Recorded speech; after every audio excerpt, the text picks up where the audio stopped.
along the western curve of Africa, the Gulf of Guinea meets a narrow strip of land pressed between two larger nations. Palm groves lean into the wind above a pale coastline. Morning light moves low across the water, the color of hammered metal.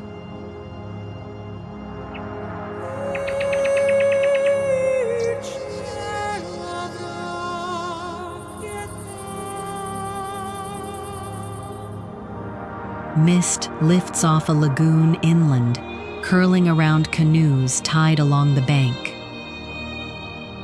Smoke rises in thin lines from fires hidden past the trees. A footpath threads through the grass toward a cluster of rooftops. A woman with a basket on her head. A boy leading two goats. Here, the line between the visible world and the one beyond it has never fully closed. This is Togo. Few outsiders can name it. Even fewer understand why its people stay, pulled by something quiet and ancestral, something that outlasts every reason to leave.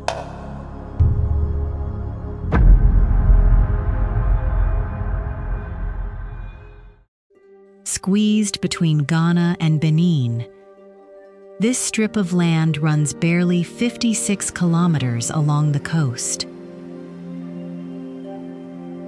Yet, within a single afternoon's drive, it climbs from lagoon to rainforest to dry highland ridges. Maps rarely explain what a place feels like from the inside. This is a country that has always lived more in feeling than in fact. If a nation could have a temperament, this one would be quiet and watchful, unwilling to raise its voice. It has been governed by others. First by Germany, then by France. Yet it never allowed anyone to fully rewrite what it believed. Something older survived beneath the colonial architecture and the French road signs. A conviction passed without ceremony from one generation to the next, that the visible world and the invisible one are not separate rooms, but a single house. Ancestors here are not remembered so much as consulted. The dead do not leave. They simply change address. That conviction has a name: Vodun.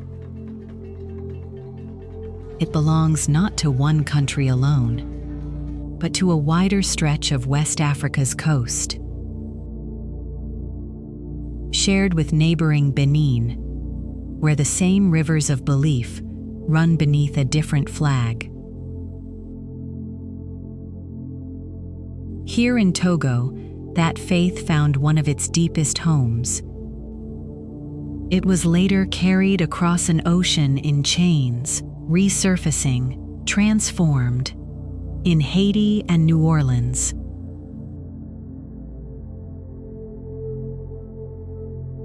Known there by a different spelling, but the same intention: to keep the human and the sacred within arm's reach of each other.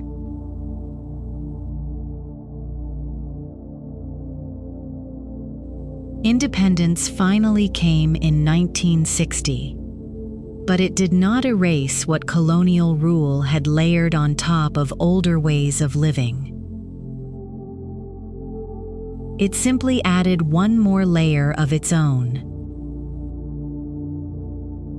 French remains the language of classrooms and government offices.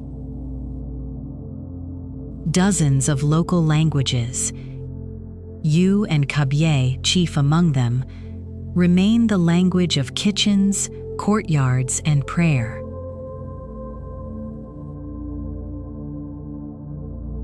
A road sign in one might point toward a shrine explained only in the other. Nothing here insists on choosing a single loyalty, when several can comfortably coexist in the same sentence, the same street, the same person. To understand what that actually looks like, it helps to follow the water. On the northern shore of a lake that shares the country's name, a man pushes a dugout canoe away from the mud bank while the sky is still more gray than blue. He does not row so much as negotiate with the water. Each stroke unhurried and economical, the motion of someone who learned this before he learned to walk properly. Behind him, the town is called Togoville. If there is a heart to this country's inner life, it beats quietest and loudest here at once. Colorful cloth is tied around certain trees along the paths, marking the presence of twins, believed here to carry a double portion of spiritual power. Small shrines sit outside doorways without apology, tended the way someone else might tend a houseplant. A little water, a little attention, a quiet word. A Catholic cathedral with a German steeple stands only a short walk from where a priestess might be preparing an offering. Neither seems to consider the other a contradiction. Twice a week, a barter market still operates here. Goods exchanged for goods, the oldest kind of economy, conducted without a single coin changing hands. The man in the canoe is not thinking about any of this as he crosses the lake.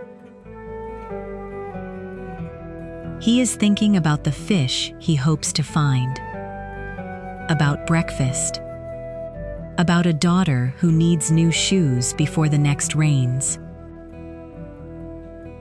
Behind him on the bank, a girl no older than 10 balances a tray of bread on her head, calling out prices to no one in particular, confident that the right ears will find her. Belief, in a place like this, does not announce itself as belief. It simply structures the ordinary hours of an ordinary morning. And the ordinary hours here follow a rhythm dictated less by clocks than by light. Before 6, roosters make their opinions known across every rooftop within earshot. Somewhere, a broom made of dried palm ribs begins its scraping rhythm against packed earth. Smoke curls up from cooking fires, carrying the smell of pounded grain, sometimes the sharper edge of ginger tea. Children in pressed uniforms walk in loose clusters along red dirt roads, unbothered by distance, greeting adults they pass with a small bow of the head that costs nothing and means everything. An old man sweeps the same stretch of road he has swept every morning for as long as anyone can remember. Not because it is dirty, but because the sweeping itself is a way of greeting the day. By midday, the sun stops being gentle. Markets that were loud at 7 grow quiet by noon. Stallholders retreating into whatever shade they can claim, a folded arm becoming a pillow. Even conversation slows, sentences arriving with longer pauses between them, as if the heat has made words more expensive. A dog stretches out flat in the dust beneath a stall table. It does not move again until the shadows grow long. Then, almost without announcement, the afternoon exhales. Shutters that were closed reopen, and a radio somewhere finds an Afrobeat station and lets it play a little too loud. Boys chase a ball stitched together from rags and plastic bags with the same seriousness other boys elsewhere bring to regulation leather. A tailor pumps the pedal of an ancient sewing machine on his veranda, timing each stitch to the rhythm of the radio without seeming to notice he's doing it. Two motorbike taxis idle at a corner. Their drivers argue amiably about a football match neither of them watched live, both certain they know exactly how it should have ended. Evening arrives gradually, not with a switch, but with a dimming. Oil lamps lit in homes the grid has not yet reached, their light soft and orange against mud walls. Dinner is often less a private meal than a small gathering. Grandparents, parents, children, and whichever cousin happens to be visiting, seated around one large dish, eating from a shared plate with the right hand, a gesture that assumes trust before it asks for it.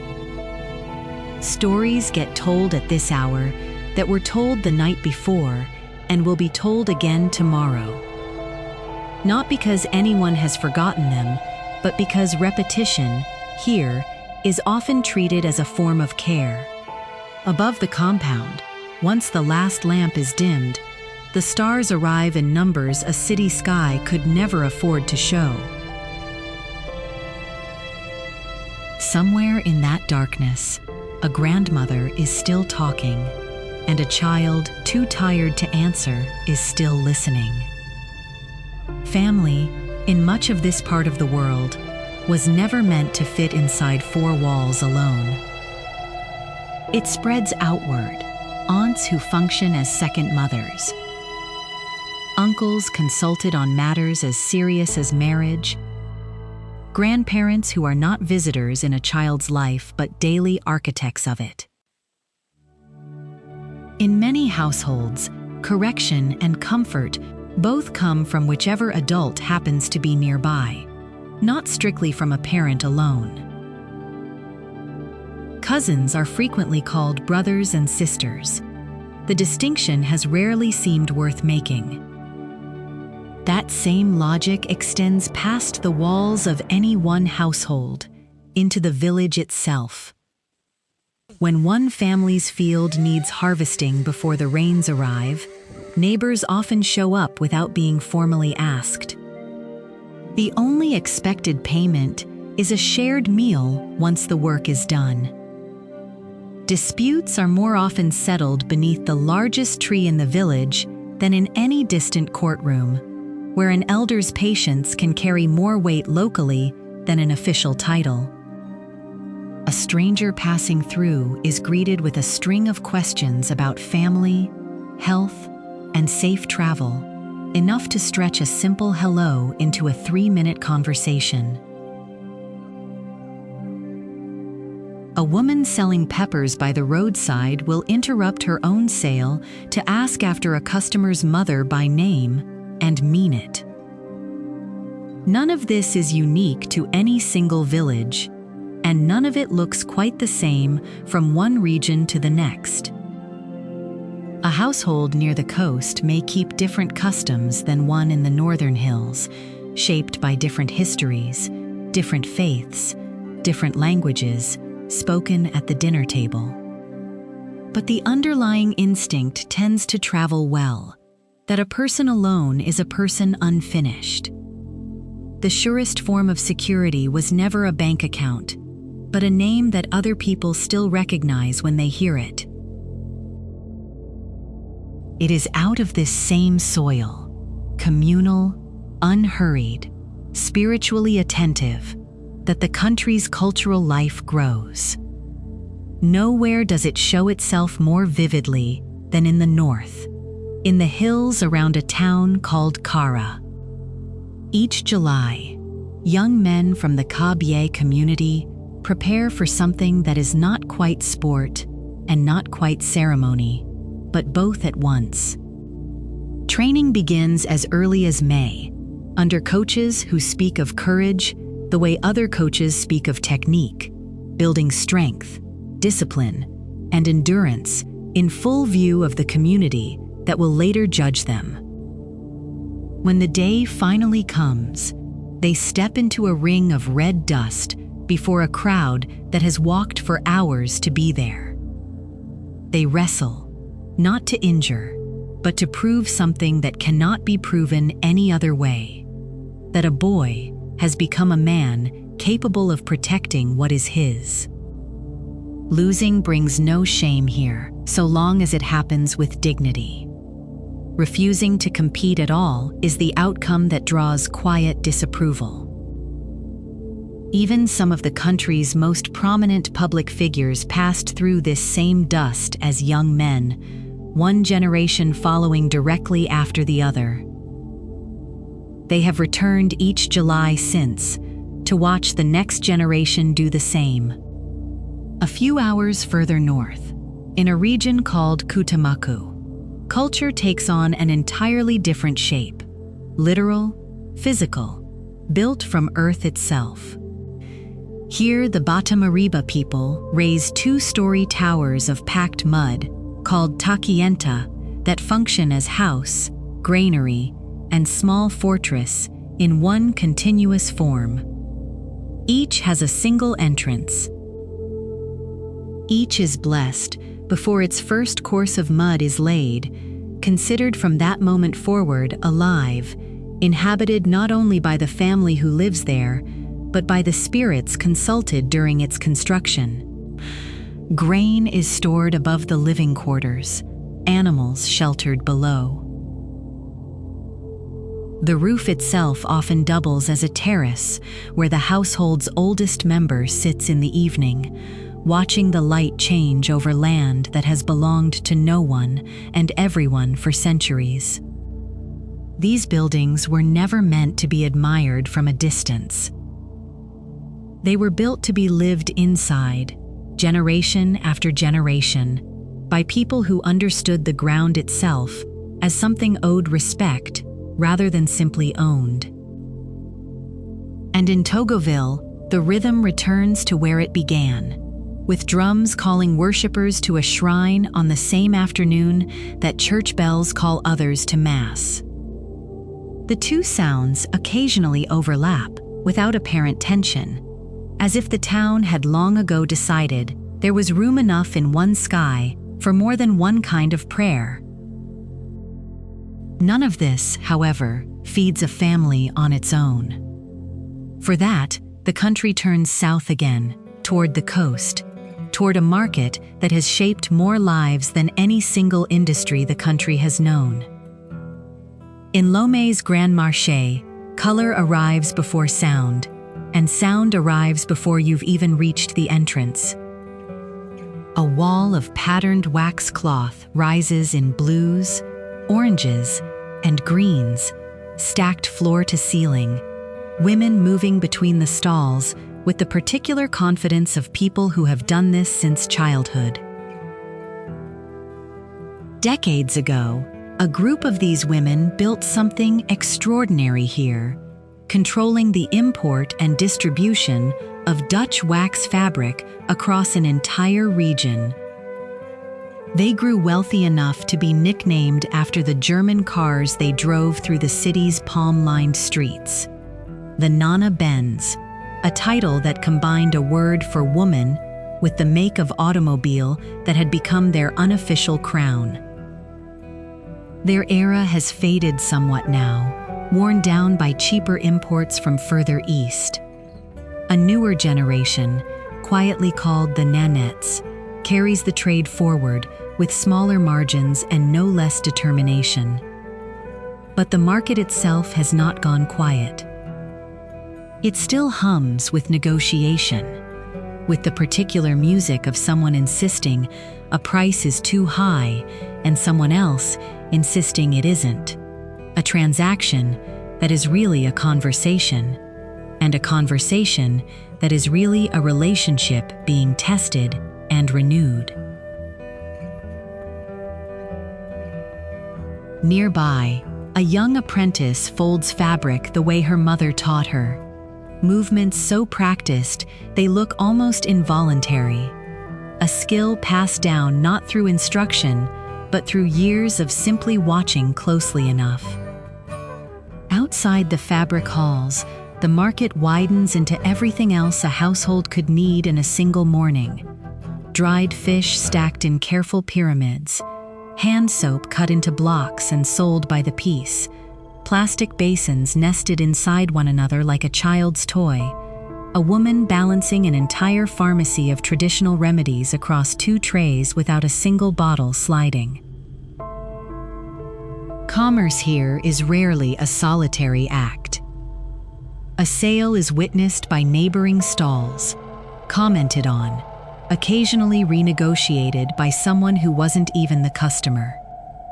In a market like this, everyone's business is, to some small extent, everyone's business.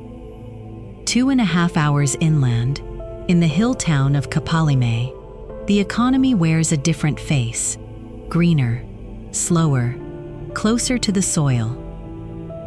Coffee and cocoa grow beneath a forest canopy thick enough to keep the afternoon light dappled rather than direct.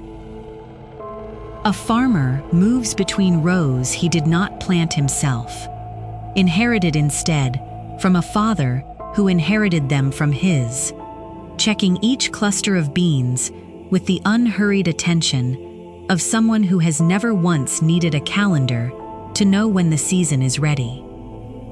Along the same hillside, a woman dyes lengths of cloth in a batik workshop, dipping and lifting the fabric in a rhythm as practiced as the farmer's harvest.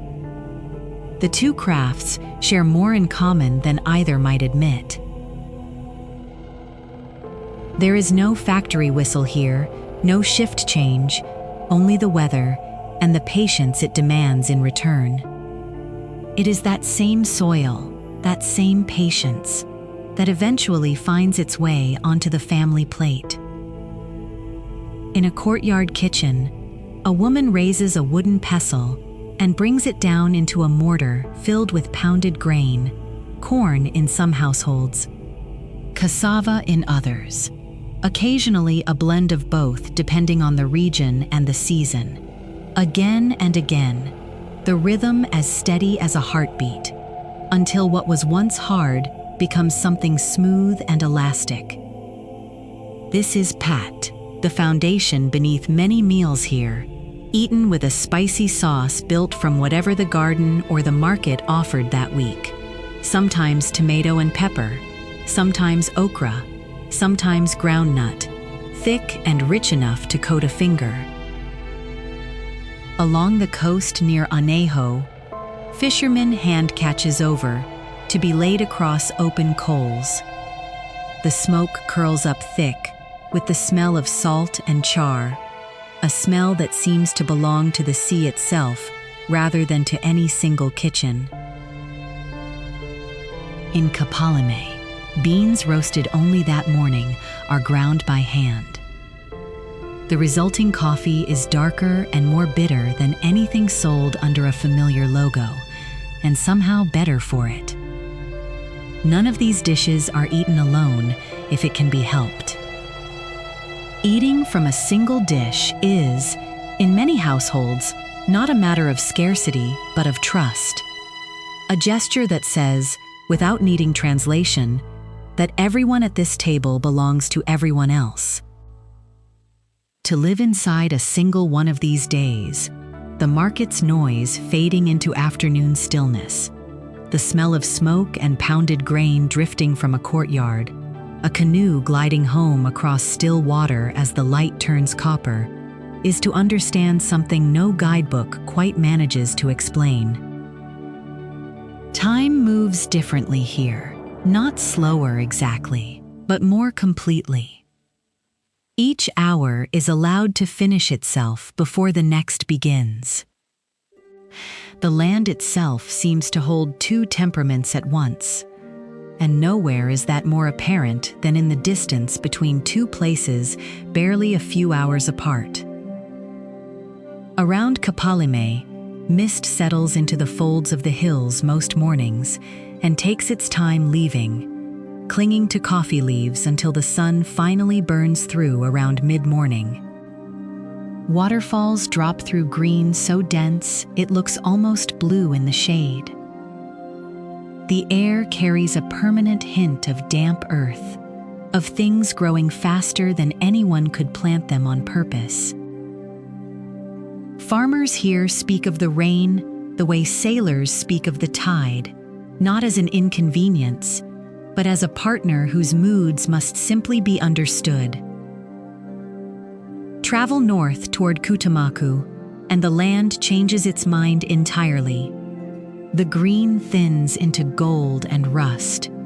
The wind moves differently too, drier, more insistent, carrying dust instead of moisture, rattling against the packed mud walls of the Tekienta towers rather than settling quietly over them. Where Kpalimé asks its farmers to work with abundance, this land asks its people to work with scarcity. The difference shows in everything, from the thickness of a wall to the depth of a well. Back near the coast, Lake Togo holds a third temperament altogether: flat, glassy, forgiving, its surface disturbed only by the occasional pirogue or a heron stepping carefully through the shallows. And yet the same reverence runs through all three landscapes. A belief rarely spoken aloud because it has never needed to be, that the ground is not simply used but answered to. A farmer thanks the soil before planting in Kpalimé's gentle rain. A builder in Koutammakou makes an offering before laying the first course of mud. Different gestures, the same instinct, that the earth here is a partner in the conversation, not merely a surface beneath it.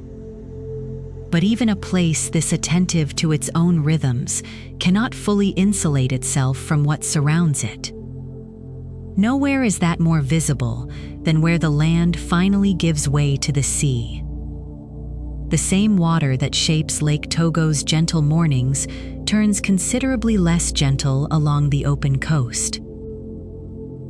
In villages near Anejo and Baguida, the Atlantic has been advancing for years now, losing in some stretches somewhere between 5 and 10 meters of shoreline in an ordinary year, and considerably more in the segments hit hardest. Houses that once stood a comfortable distance from the waves now sit at their very edge. Some are already lost, their foundations visible at low tide, like the outline of a room someone forgot to finish. Different studies, taken years apart, have offered different warnings about how much time is left, some pointing toward the late 2030s, others toward the middle of the century. But the studies agree on the direction, even where they disagree on the date. The water is not receding, and the town has less time than it once did.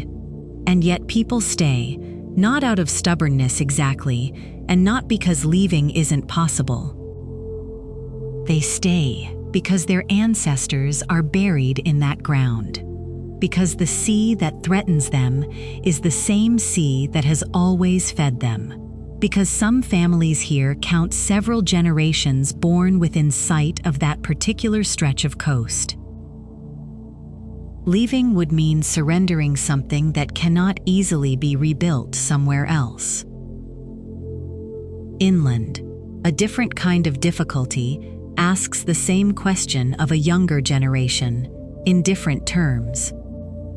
A university graduate stands in a family courtyard, phone in hand, weighing an ordinary and enormous decision. Stay in the village and help with the harvest, or move to Lomé and hope that a diploma opens a door it was promised to open. Beyond the cities, clinics are often smaller and further apart than families would prefer, and a single nurse may be responsible for more villages than seems reasonable on paper. Work, particularly formal, salaried work, remains harder to find than the ambition that goes looking for it. None of this is spoken of as tragedy here, more as weather, something to be planned around rather than mourned. Some leave for Lomé, and further still, chasing degrees and salaries the village cannot offer. Others do something quieter but no less determined, staying behind to build something new out of old materials. Selling handmade goods through a phone screen, turning a family's coffee plot into a small brand of its own, teaching themselves skills no local school ever offered. In a small rented room above a shop in Lomé, a young woman records short videos explaining how to identify authentic wax print from imitation. Her audience grows one patient upload at a time. Ambition here rarely announces itself loudly. It simply gets up earlier than everyone else and goes to work. In villages further from the paved road, a teacher divides one classroom into 2 grades, separated only by a chalk line and a raised voice. Somehow neither group seems to notice the arrangement is unusual. A student who walks an hour each way to reach that classroom rarely describes the walk as a hardship. It is simply the distance between where she lives and where she is going.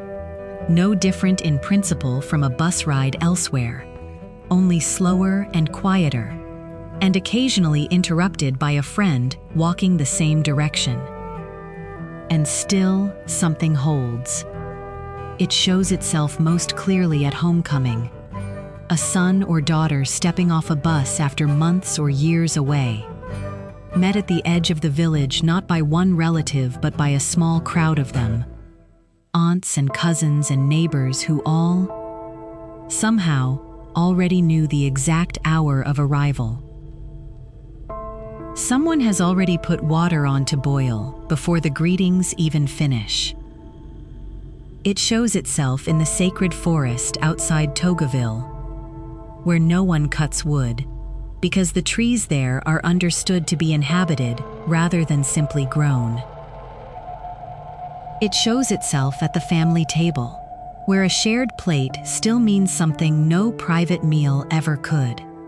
It shows itself, too, in smaller and less photogenic ways.